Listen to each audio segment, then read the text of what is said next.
ஒரு பிரபல ரவுடி புதுச்சேரி மாநிலத்தில் பல கொலை வழக்குகள் சம்பந்தப்பட்டவர். அவர் குண்டத்தடை சட்டத்தில் கைது செய்யப்பட்டு மட்டுமல்ல, ஆயுள் தண்டனை அனுபவிக்கின்ற ஒரு கைதி. அவரை விடுதலை செய்வதற்கு என்னிடம் வந்து நமச்சிவாயம் கேட்டார். அவர் என்னுடைய அமைச்சரவையில் அமைச்சராக இருந்தார். நான் அதை மறுதளித்து, இவர் பல கொலை குற்றங்களில் சம்பந்தப்பட்டிருக்கிறார், அவரை நான் விடுதலை செய்ய முடியாது என்று திட்ட தெளிவாக அவரிடம் கூறிவிட்டேன். இப்படிப்பட்ட நமச்சிவாயம் என்னை பார்த்து சட்டம் ஒழுங்கை நான் கட்டுக்குள் வைத்திருக்கவில்லை என்று என்னை குறை கூறுகிறார்.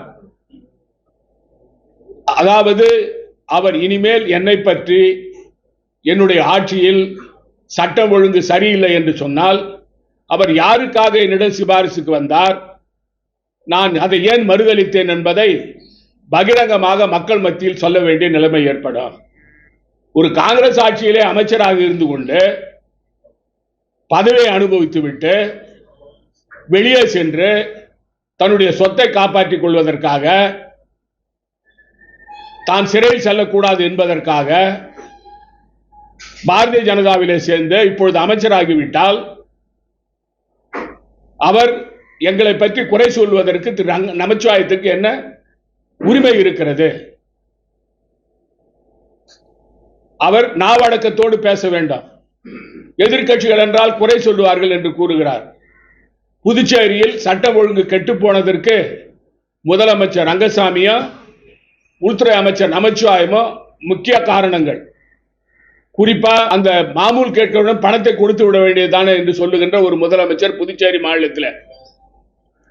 அது மட்டுமல்ல, இந்த ரவுடிகளோடு தொடர்போடு இருக்கிறவர் இந்த உள்துறை அமைச்சர் நமச்சிவாயம். ரவுடிகளை வளர்த்து விடுகிறவர் நமச்சிவாயம்.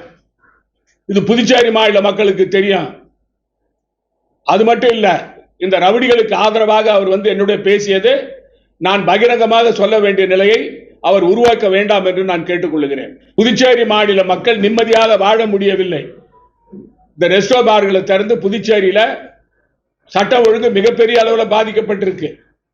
நான் காவல்துறை தலைமை அதிகாரியை கேட்டுக்கொள்கிறேன், மாண்புமிகு துணைநிலை ஆளுநரை கேட்டுக்கொள்கிறேன், தயவு செய்து இந்த ஆட்சியாளர்கள் நம்பாதீர்கள்.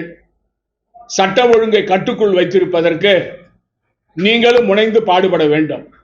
மக்களுடைய நிம்மதி தான் நமக்கு முக்கியம்.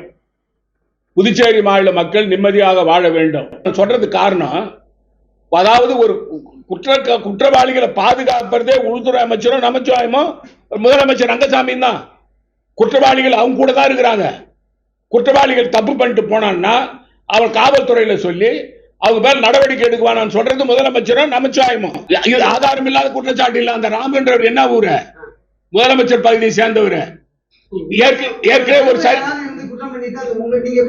அப்படி இல்லை சார், நான் சொல்றேன் கேளுங்க.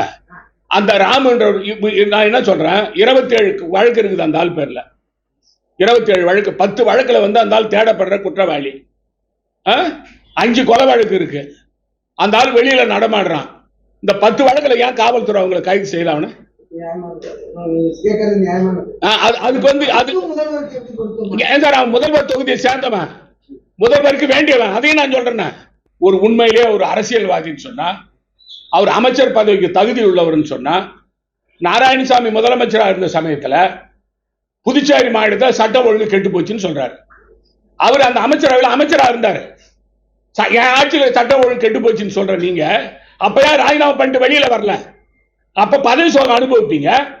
என் ஆட்சியில வந்து சட்டம் ஒழுங்கு கெட்டு போச்சு நீங்க சொல்லுவீங்க. ஆனா பதவியில இருப்பீங்க. பதவி விட்டு வெளியே வந்த பிறகு, கட்சி மாறின பிறகு என் ஆட்சியில வந்து சட்டம் ஒழுங்கு கெட்டு போச்சுன்னு சொல்லுவீங்க. இது என்ன நியாயம்? என்ன நியாயம் சார் இது? நீ ஒரு அமைச்சர், அதுல நீ அந்த அமைச்சரவை அங்க நீங்க அந்த அமைச்சரவை எல்லாருக்கும் பொருந்தும். என் ஆட்சியில நாராயணசாமி ஆட்சி, ரங்கசாமி தலைமையில் உள்ள ஆட்சி, நாராயணசாமி தலைமையில் உள்ள ஆட்சி, என் ஆட்சியில தலைமையில் இருந்தா நமச்சிவாயம் இருந்தா அது பொறுப்பு. அப்ப நீ யார் ராஜினாமா பண்ணல, வெளியில வரல?